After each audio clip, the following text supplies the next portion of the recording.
Welcome to Khushi mom channel. இன்னைக்கு நம்ம என்ன வீடியோ பார்க்க போறோம்னா ஒரு ஸ்நாக்ஸ் வீடியோ தாங்க. ரொம்ப நாளா எனக்கு சமோசா செய்யணும்னு சொல்லிட்டு ஒரு ஆசை இருந்தது. சரி, இன்னைக்கு அதை செஞ்சு பார்த்துலாமேன்னு சொல்லிட்டு பன்னீர் வச்சு தான் செய்ய போறோம். ரெண்டு டிஃப்ரெண்ட்டாக செய்ய போறோம். என்னன்னா, ஒன்று பன்னீர் வச்சு செய்ய போறோம், இன்னொன்று பன்னீர் இல்லாமல். ஏன்னா பன்னீர் எனக்கு ரொம்ப பிடிக்கும், அதனால எனக்கு பன்னீர் வச்ச மாதிரி. என் ஹஸ்பண்டுக்கு பன்னீர்னாலும் சுத்தமாக செட் ஆகாது. அவங்களுக்கு வெறும் ஆனியன் மட்டும் ஸ்டப் பண்ணி செய்கிற மாதிரி தான் பார்க்க போறோம். இப்போ டக்குன்னு வீடியோக்குள்ளே போயிடலாம். ஒரு கப் மைதா மாவு நம்ம சேர்த்துக்கலாம். அடுத்த கப் கோதுமை மாவு ஒரு கப் நம்ம சேர்த்துக்கலாம். நம்ம உப்பு சேர்த்துக்கலாம்.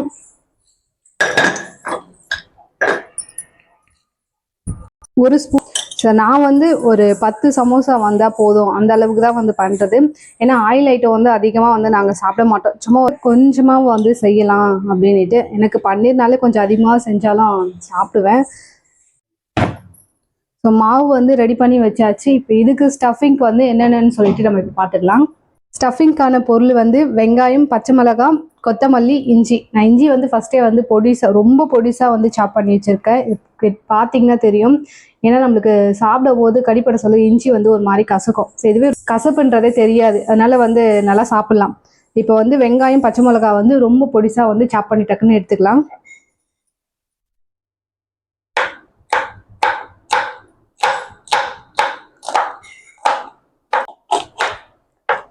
பச்சை மிளகாய் கட் பண்ணிட்டோம். அடுத்தது வெங்காயம் நம்மளுக்கு என்ன சைஸில் வேணாலும் கட் பண்ணிக்கலாம்.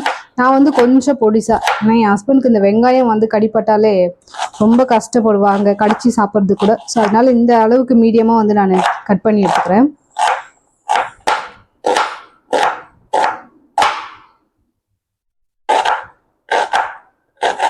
பன்னீர் நம்ம உதுத்து நல்லா எடுத்துக்கலாம்.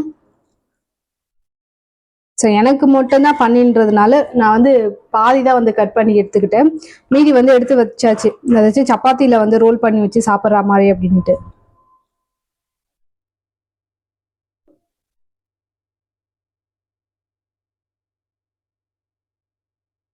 நல்லா இந்த அளவுக்கு பொடிசா நல்லா உதுத்து எடுத்துக்கிட்டோம். இப்போ இந்த வெங்காயம்லாம் இப்போ தாளிக்க ஆரம்பிச்சிடலாம்.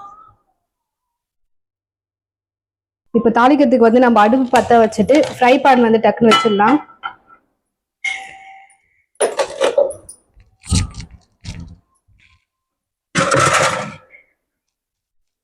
ஆயில் சேர்த்துக்கலாம்.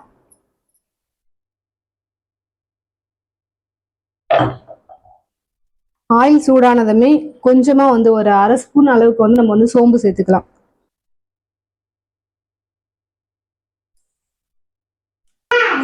சோம்பு பொரிஞ்சதுமே இஞ்சி சேர்த்துக்கலாம், பச்சை மிளகாய்.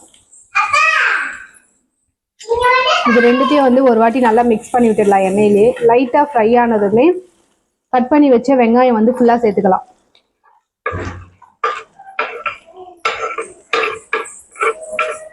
வெங்காயம் சேர்த்துட்டு நல்லா கலர் மாறுனதுமே இது கூட மசாலாலாம் என்னென்ன மசாலா ஆட் பண்ணலான்னு சொல்லிட்டு சொல்கிறேன்.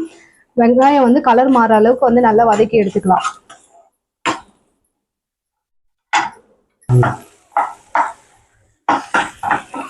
வெங்காயம் நல்லா கண்ணாடி கலருக்கு கலர் மாறிடுச்சு. இப்போ இதில் மசாலா நம்ம சேர்த்துக்கலாம்.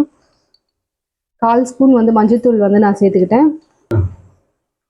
1 ஸ்பூன் ரெட் சில்லி பவுடர் சேர்த்துருக்கேன். 1 ஸ்பூன் மல்லித்தூள் சேர்த்துருக்கேன். இதை நல்லா மிக்ஸ் பண்ணி எடுத்துக்கலாம். இப்போ இதை மிக்ஸ் பண்ணிவிட்டு இந்த வெங்காயம் மட்டும் கொஞ்சம் தனியாக எடுத்து வச்சுட்டு பாதியாக பன்னீர் சேர்த்துக்க போகிறேன். ஸோ இந்த வெங்காயம் தனியாக ஹஸ்பண்டுக்காக, ஸோ பன்னீர் சேர்க்கறது எனக்காக.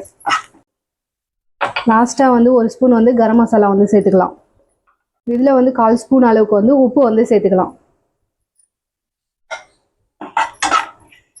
மசாலா வாசனை போனதுக்கப்புறமா லாஸ்ட்டாக மல்லி இலை தூவிட்டு ஒரு 2 நிமிஷம் நல்லா இதை மிக்ஸ் பண்ணி எடுத்துக்கலாம். இப்போ இந்த மசாலாவுடைய வாசனைலாம் போயிட்டு இப்போ பாதி வெங்காயம் மட்டும் நம்ம தனியாக எடுத்து வச்சுக்கலாம். மீதி பாதியில் தான் நம்ம பன்னீர் இப்போ நம்ம உதுத்து வச்சு இதை சேர்க்க போகிறோம்.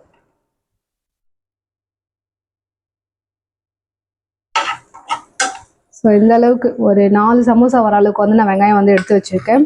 இதில் நம்ம உதுத்த பன்னீர் சேர்த்துக்க போகிறோம்.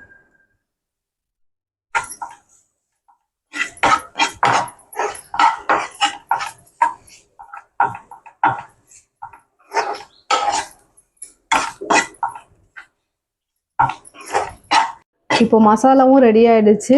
அடுப்பை ஆஃப் பண்ணி எடுத்து வச்சிடலாம். இப்போ வந்து நம்ம தேய்ச்சி வச்ச மாவு வந்து ரெடி பண்ணி எடுத்துக்கலாம்.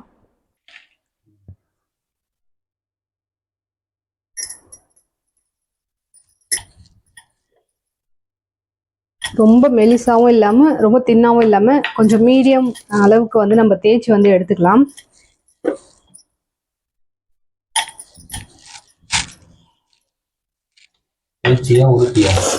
தேய்ச்சியும் சொல்லுவாங்க, உருட்டியும் சொல்லுவாங்க.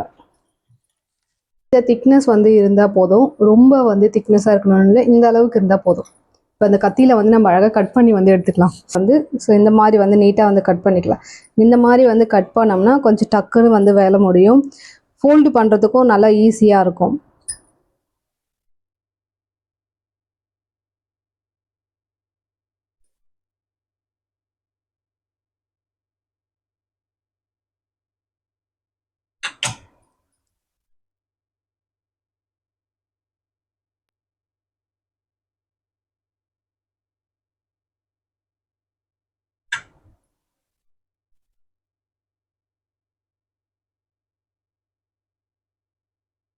ஸோ இதை வந்து இப்படி நல்லா ஃபோல்டு பண்ணி எடுத்துக்கலாம்.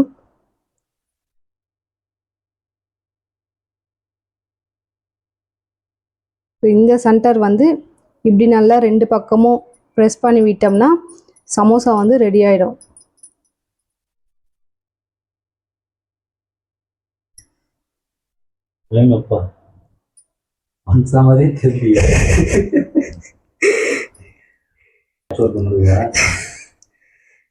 ஓகே, எனக்கு தெரிஞ்ச அளவுக்கு சமோசா வந்து ரெடி பண்ணிட்டேன்னு நினைக்கிறேன்.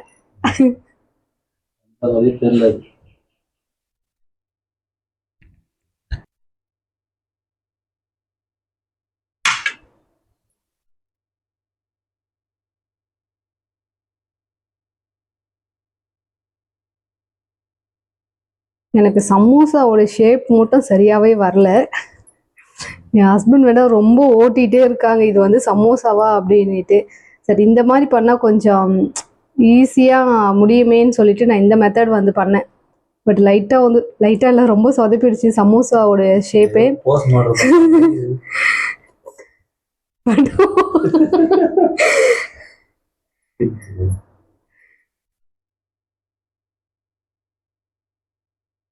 இல்லை, நம்ம வந்து இது சமோசாக்கு பதிலாக வெஜ் பப்ஸ் கூட அந்த மாதிரி கூட நம்ம வச்சு கூட சாப்பிடலாம்.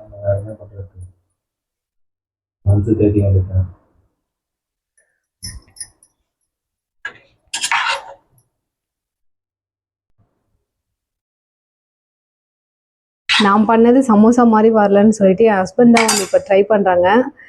இப்போ எப்படி பண்ண போகிறாங்கன்னு தெரியல. என்ன நல்லா ஓட்டுன்னு ஓட்டிட்டு இருந்தாங்க. இப்போ இவங்க சமோசா பண்ணுறாங்களா இல்லை வேற ஏதாச்சும் பண்ணுறாங்களான்ட்டு இப்போ தெரிய போகுது கொஞ்ச நேரத்தில்.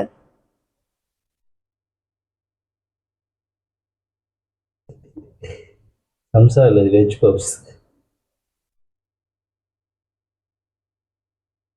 ஏதோ ஒன்று.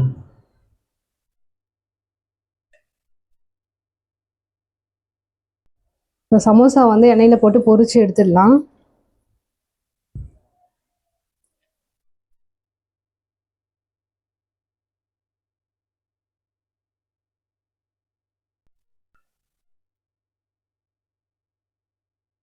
ஒரு 4 சமோசா மட்டும்தாங்க கரெக்டாக வந்து சமோசா மாதிரியே ஷேப் பண்ணி கரெக்டாக வந்தது. மீதி எல்லாமே வந்து ஒரு ஷேப் மாதிரி இது சமோசாவா இல்லைன்னா போண்டாவான்னு தெரியல. ஸோ அந்த மாதிரி வந்திருந்தது.